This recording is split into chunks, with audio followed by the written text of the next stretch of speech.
It's just brilliant stuff. Now, that focuses at the end on Lidia Thorpe, thinking that the school, the parliament is her place, the country, that's her message. Turns out now that after she's defected from the Greens, she's sitting next to you in the Senate. How's that going, and will it last? Chris, I only just found out yesterday and I was furious, and I went straight to the President's office and made a complaint about it. They don't see any problem with it. The President, Sue Lyons, is absolutely bloody hopeless in her role. There has been, over the last couple of years since Lydia came into the Parliament, I've complained about her aggression towards me, her treatment of me when I'm doing my speeches in the chamber. She shirt fronted me. They know there are problems. So she actually asked Jackie Lambie to move from her seat so she could sit beside me. We'll see what pans out of that. But what I've heard also is the fact that she did not want to sit beside David Pocock because he's a white male. Good Lord. But, the 2 points about this. One is she shouldn't be deciding who she should sit next to on those grounds, but neither should you have to have a problem sitting next to someone because of aggression or the like. I mean, it's the Parliament. Everybody should be able to sit there safely next to whoever, no matter what their political views are.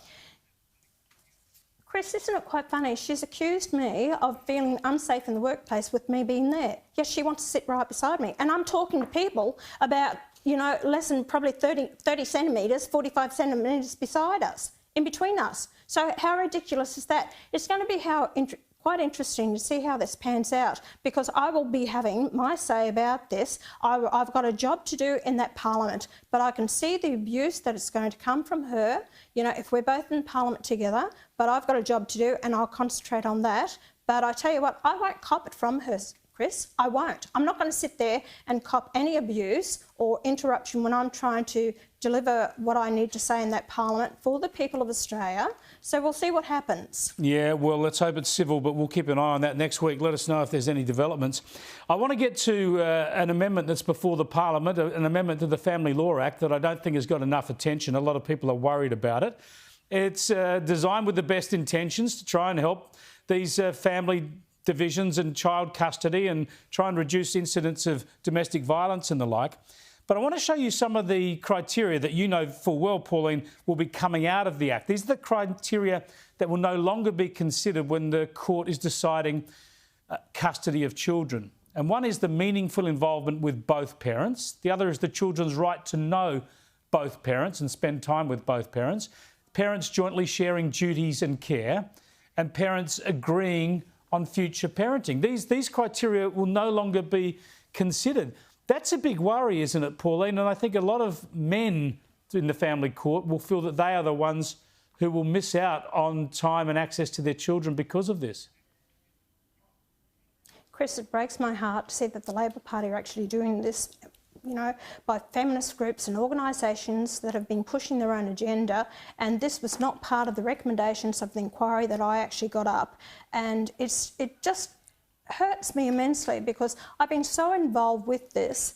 And to see this happen, yes, it will affect men more than women. But let me also tell you, there are women involved. I've spoken to women who have been denied the right to see their children, but it will affect men more so. So they want to stop men having any contact. Graham Perrott, in a discussion that I had with him in one meeting, and I said men should have a right to shared parental responsibility with the children. He said, no, they don't.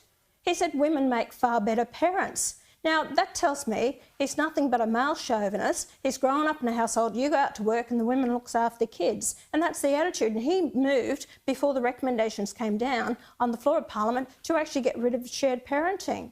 And this is what you're dealing with, Chris. I've read reports over the years and surveys that have been done that is more detrimental to children if they don't have that contact with both parents, and especially boys. They need that contact with their fathers, otherwise their mental health problems, and it goes on for years in their life.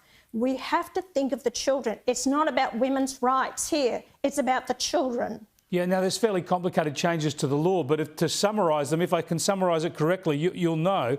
There used to be a presumption under the law. There is now a presumption under the law that the best scenario would be for a child to split their care between both parents, that both parents have equal access. and that's now being thrown away effectively. That idea that equal access is best is no longer going to be considered.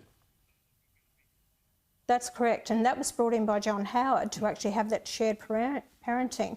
And, you know, they're trying to say, oh, parents are confused by that. They shouldn't have 50-50 parental custody of the children and have a say in it. And I know fathers that they can't get the medical records of the children, they can't get their children's reports because the other parent won't allow it. You know, there's so many things. And I'll tell you what's going to happen here, Chris. There will be more domestic violence, there will be more suicides, there will be more problems that are going to happen because the more you deny these great men out there who want to be fathers to their children, and we are denying them that right, not only the fathers, but it's the extended families, it's the grandparents, it's extended families that will not get contact with them.